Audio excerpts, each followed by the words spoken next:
You are listening to James O'Brien on LBC. Jeremy Corbyn has contemplated the possibility of introducing women-only carriages.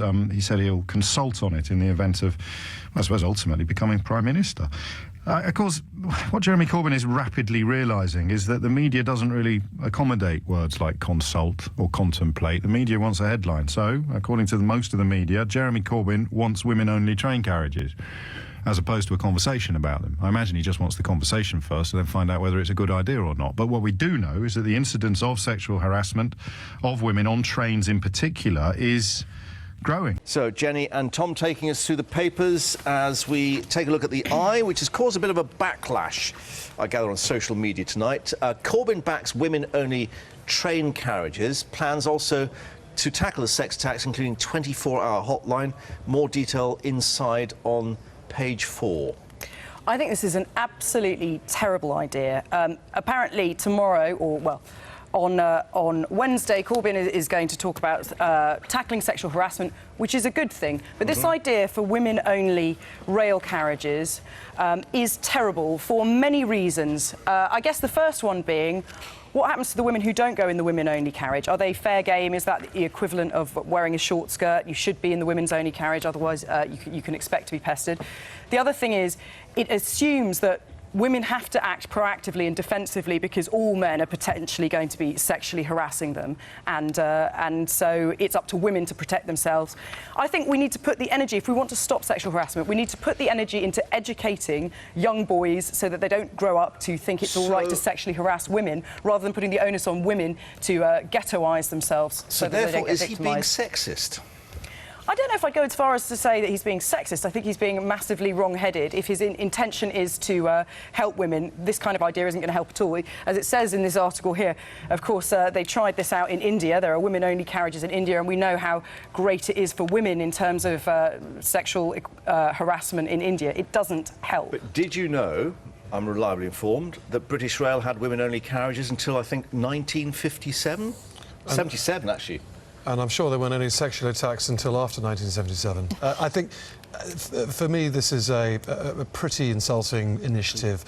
It labels all men as potential sex beasts and perverts late at night. And it's pretty alienating, Any time of the day. actually. I think if you are a man and you see a woman-only carriage, you think, well, A, I'm not like that. B, perhaps I was in that carriage and someone came along and did something unspeakable, then I might be able to do something about it. I think you and I, Mark, as decent people, might be tempted to intervene. So, and the question, if you really want to take measures, why not British Transport Police on late-night trains? Why not British Rail or Network Rail conductors, etc.? And the more interesting point I think about this, if we can, sorry to interrupt, that's fine. Is that whatever Corbyn says now, I mean, if you can imagine this, you know, even a few weeks ago, certainly a few months ago, this would have made not a single word of a single newspaper. It's an idea. It's not particularly well thought through, but it's been the front page of this newspaper. It's the lead item on the Sky News Press Review, the absolute beacon of British journalism.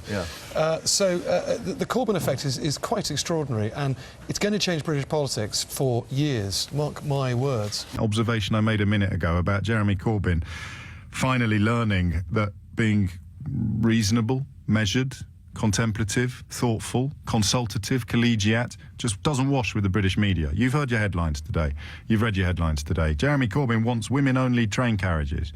I suggested to you actually he hasn't said that. Doesn't stop the rest of the media reporting it as if he has. I'll tell you exactly what he said in a minute, and it's a little bit different from what you're hearing everywhere else, these men. But here's what Jeremy Corbyn actually said, as opposed to what every single media outlet on the planet has reported. Some women have raised with me that a solution to the rise in assault and harassment on public transport could be to introduce women-only carriages. My intention would be to make public transport safer for everyone, from the train platform to the bus stop to on the mode of transport itself. And here it is, OK? This is the absolute distillation of what political journalism has become in Britain today. This is what Jeremy Corbyn actually said. However, I would consult with women and open it up to hear their views on whether women-only carriages would be welcome. And also, if piloting this at times and with modes of transport where harassment is reported most frequently would be of interest. So politician says, here's a problem. What I'm going to do, I'm going to talk to the people who suffer this problem, and I'm going to see what they think might fix it, help fix it. Unfortunately, modern British political journalism turns it into Corbyn wants women-only carriages.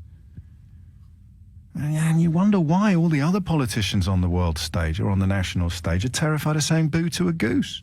Jeremy Corbyn has signalled a desire to consult, to have a conversation, to consider the possibility of women-only train carriages as a response to growing incidences of sexual harassment on public transport. So what's happened is the figures have been published and one politician has come forward with an idea of how it might possibly be fixed.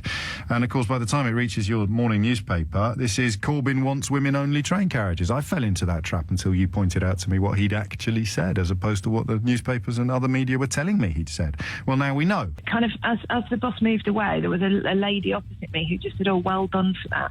But I was looking around the bus thinking, well, where were all of you? You know, and nobody kind of, it was literally left to me, and even after I'd done it, nobody kind of leapt in and helped out, you know. It's a depressing picture that you paint, it really is, and that's why Jeremy Corbyn's suggestion that we consider women-only carriages probably deserves a little bit more responsible reporting than it's received so far.